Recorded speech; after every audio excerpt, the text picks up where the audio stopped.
자, 마태복음 5장은 5장, 6장, 7장은 산상수훈이라고 이제 불려지는데요. 산상에서 주신 가르침이란 뜻이죠. 산에서 주신 보물과 같은 가르침이다 해서 산상보훈이라고도 표현하는데, 이 산상수훈에서 예수님은 율법을 폐하러 온 자가 아니라 완성하러 온 자라고 표현합니다. 율법을 폐한다, 완성한다라는 것은 율법을 해석했을 때 하나님의 성품과 가치대로 온전히 성경을 해석한 것을 율법을 완성했다라고 표현하는 랍비적 표현이고요. 성경을 잘못 해석한 것을 율법을 폐했다라고 표현합니다. 그러니까 예수님은 율법을 온전하게 해석하시는 분이다라는 의미인데, 그 예수님이 율법을 온전하게 해석했던 실예가 마태복음 5장에 나오는 6개의 반제라는 거예요. 이거를 반제라고 표현했던 이유는 이런 겁니다. 너희는 이렇게 들었으나 나는 이것을 이렇게 해석한다 라고 하는 6개의 실례가 이 마태복음 5장에 나오는 거죠. 그 마태복음 5장에 나오는 6개 반제는 마태복음 5장 21절부터 이제 쭉 6개의 실례가 나오는데, 그 6개의 실례 중에 첫 번째 실례가 바로 십계명에 나와는 살인하지 말라는 계명에 대한 예수님의 해석입니다. 자, 마태복음 5장 21절부터 제가 26절까지 읽어드릴게요. 여러분들도 한번 펴서 같이 한번 봐주십시오. 자, 마태복음 5장 21절부터 26절입니다. 율법의 해석의 실예예요. 옛사람이 말한 바 살인하지 말라, 누구든지 살인하면 심판을 받게 되리라 하였다는 것을 너희가 들었으나, 이게 십계명이고 서기관의 바리새인들 의예요. 살인만 하지 않으면 됩니다. 살인하면 심판받는 거예요. 그런데 예수님의 해석은 더 넓고 깊습니다. 22절, 나는 너에게 이르노니 형제에게 노하는 자마다 심판을 받게 되고 형제에 대하여 라가라 하는 자는 공회에 잡혀가게 되고 미련한 놈이라고 하는 자는 지옥불에 들어가게 되리라. 그러니까 실제 살인죄는 뭐냐면 형제에게 화를 내고 욕을 하고 그를 모욕하는 이 모든 행위들이 살인죄라고 하는 거죠. 그러므로 살인죄의 가장 핵심은 그를 존중하지 않는 거예요. 모든 사람은 하나님의 자녀로서 존중받고 사랑받아야 합니다. 내 이웃을 내 몸과 같이 사랑한다라고 한다면 이웃을 모욕하고 무시하고 개, 돼지 취급하고 함부로 대하는 것이 아니라 그를 존중하고 존경하고 그의 명예를 높여주고 그가 사람 이하의 삶을 살아갈 수밖에 없는 환경에 놓였을 때 그가 사람처럼 살아갈 수 있도록 우리가 그에게 보살핌을 베풀어 주는 것, 이게 살인하지 않는 모습이다라고 하는 거예요. 그래서 다른 사람을 함부로 대하면 안 되는 거죠. 하나님의 형상인 사람은 모두가 사람답게 하나님의 형상답게 살아갈 수 있도록 우리가 도와줘야 하는 거예요. 이것이 바로 이웃 사랑이 실천되는 방식이죠. 그래서 예수님은 그렇게 이웃을 사랑하는 방법에 대한 구체적인 행동 강령을 주시는 내용이 나옵니다. 23절부터 읽어드릴게요. 그러므로 예물을 제단에 드리려다가 거기서 내 형제에게 원망 들을 만한 일이 있는 것이 생각나거든 예물, 이 고르반이에요. 예물을 제단 앞에 두고 먼저 가서 형제와 화목하고 구에 와서 예물을 드리라. 또 하나 예를 들죠. 너를 고발하는 자와 함께 길에 있을 때에 급히 그와 사화하라. 그 고발한 자가 너를 재판에 내어주고 재판관이 옥리에게 내어주어 옥에 가둘까 염려하라. 진실로 너에게 이르노니 내가 한 푼이라도 남김없이 다 갚기 전에는 결코 거기서 나오지 못하리라. 설명드릴게요. 예물을 드리러 왔다는 거예요. 예물을 드린다라는 것은 제사를 드리는 거고요. 제사를 드린다라는 것은 죄가 있어서 속죄를 하기 위해서 하나님께 온 거예요. 하나님께 죄를 용서받기 위해서 하나님께 왔는데, 하나님은 네가 다른 사람과 관계에서 죄를 짓고 잘못한 일이 생겼다면 하나님 앞에 속지 않은 일보다 우선이 되는 일이 뭐예요? 다른 사람과의 깨어진 관계를 회복하는 일이라는 거예요. 하나님께 용서받고 싶다면, 하나님과의 관계를 유지하고 싶다면, 그래서 하나님이 주시는 안식을 누리고 싶다면 어떻게 해야 돼요? 하나님의 질서, 하나님의 통치를 받아들여야 되는데, 하나님의 통치와 질서를 받아들인다는 것은 이웃을 사랑하는 거예요.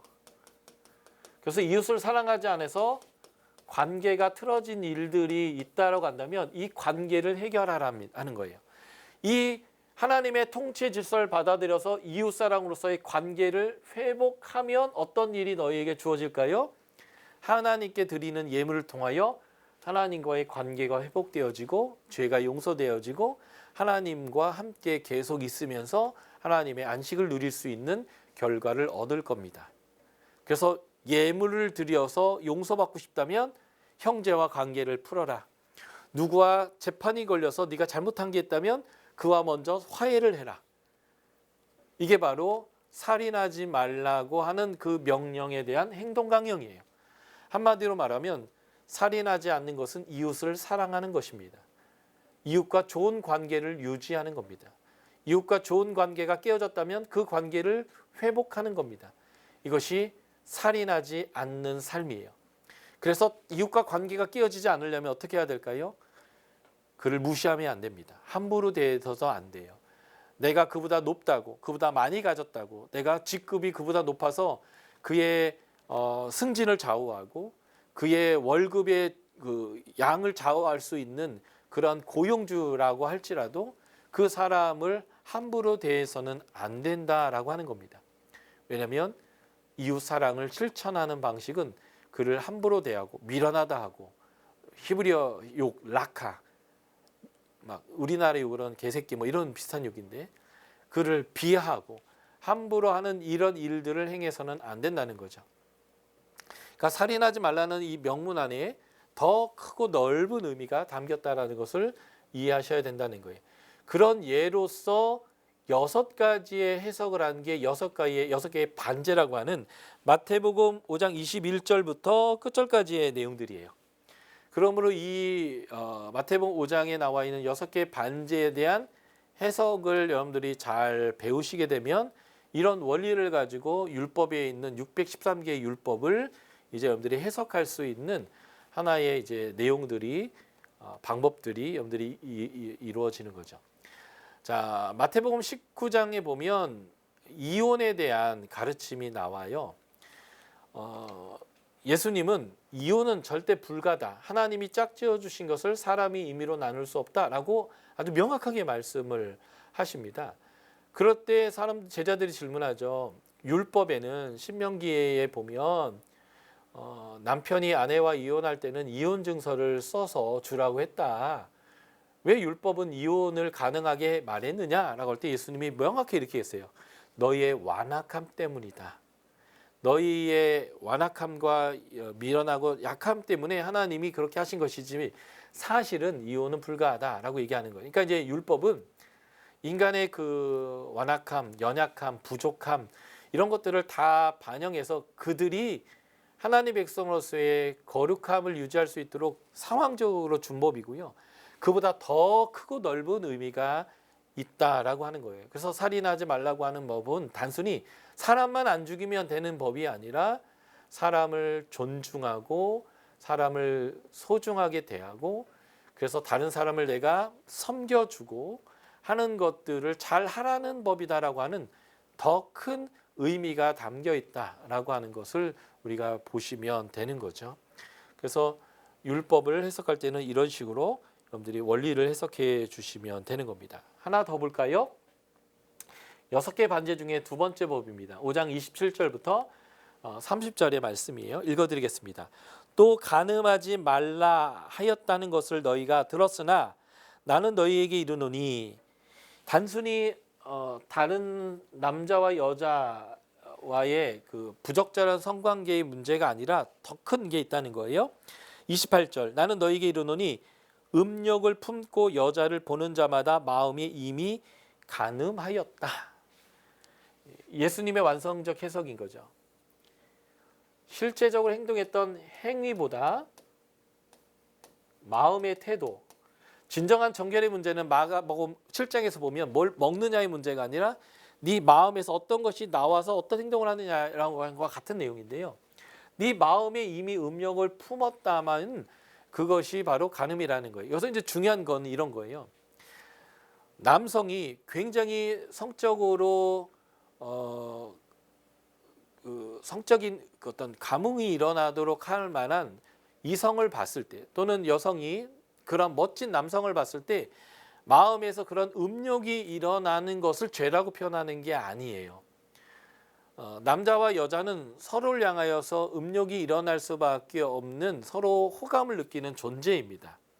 문제는 그 음욕이 일어났을 때 내 아내이고 내 남편이었으면 괜찮은데, 내가 그와 성관계를 갖고 음욕을 풀 관계가 아닐 때는 그 마음을 계속 품는 게 아니라 그 마음을 버려야 하거나 그러한 음욕이 일어나는 상황으로부터 자신이 벗어나야 하는 것인데, 그러지 아니하고 계속 그 음욕을 품고 그 상대방을 보는 그 행위 자체가 이제는 간음으로 된다라는 거예요. 그러니까 마음으로부터 청결함을 유지해야 한다는 거죠. 예수님이 마태복음 5장 처음에서 팔복을 말씀하시는데, 이 팔복은 마리아가 예수님의 발치에 앉아서 하나님의 가치를 받아들이는 것처럼 우리가 하나님의 가치를 받아들여야 되는 8가지의 예예요. 다시 말해서 하나님의 질서죠. 하나님의 질서를 가진 자는 복이 있다라는 건데, 그 하나님의 질서 중에 하나가 뭐냐면 마음이 청결한 자는 복이 있나니 하나님을 볼 것이다 하는 거예요. 그래서 이 마음의 청결함을 유지하기 위해서 내 마음에 음욕이 일어났다면, 그게 내 아내와 내 남편에 대한 음욕이 아니라면 그 마음을 버려야 한다는 거예요. 그래서 정결한 마음을 가지려고 하고 하나님의 질서에 따라서 하나님이 주신 바운드리 안에서의 성적인 즐거움을 누리고, 하나님이 주신 바운드리를 넘어선 상태에서 일어나는 음욕들은 그 자리를 뜨든지 그 마음을 빨리 버리는 그러한 마음의 청결함을 가져야 한다라는 게 간음하지 말라고 하는 말씀의 그 진정한 의미의 폭이다라고 하는 거죠. 그러니까 단순히 남을 범하는, 남의 아내를 범하는 행위만이 간음하지 말라는 것이 아니라 마음의 청결함과 하나님 앞에서의 그러한 깨끗한 마음을 갖는 것이 중요하다는 거예요. 그래서 이 청결함을 가지기 위해서 어떻게까지 해야 되는가라고 하는 내용의 마음의 태도를 과장법적으로 표현해 주는 것이 29절부터예요. 만일 내 오른눈이 너를 실족하게 하거든 빼어내어라. 내 백체 중 하나가 없어지고 온몸이 지옥에 던져지는 것이 유익하다. 남편이 아내와 손잡고 막 행복하게 쇼핑을 왔는데 너무 이렇게 세상 말로 쭉쭉 빵빵한 여인이 옆을 지나가게 될 때 아내가 아니라 그 여인을 계속 쳐다보다가 아내한테 매를 맞을 수 있잖아요. 뒤통수 한 대 맞을 수 있잖아요. 그렇게 해서 내 눈이 자꾸 아내 말고 다른 여인을 탐하게 되고 그것을 즐기려고 할 때는 차라리 눈알을 빼라, 이렇게 이제 표현하는 건데, 이걸 문자적으로 지킨다고 한다면 대부분의 남성들이 다 장님, 시각장애인이어야 되는 상황이 되겠죠. 근데 여기서는 굉장히 그 과장법적으로 눈알을 빼서라도 손발을 잘라서라도 너가 마음의 청결함을 유지하려고 하는 그 마음의 태도를 가져야 한다라고 말해 주는 거예요. 그래서 백체 중에 하나가 없어지고 온몸이 지옥에 떨어지지 않는 것이 유익하지 않겠느냐라고 하면서 마음의 청결함을 유지하기 위한 그 태도가 얼마나 중요한지, 그리고 마음의 정결함을 유지하는 게 얼마나 힘들었으면 눈알을 빼라, 손발을 잘라라라고까지 하나님께서 얘기하겠어요? 그렇게까지 치열하게 거룩함, 정결함을 유지하는 마음의 태도를 가져야 한다라는 내용이 바로 간음하지 말라고 하는 이 메시지가 보여주는 내용이다라고 볼 수 있는 것이지요.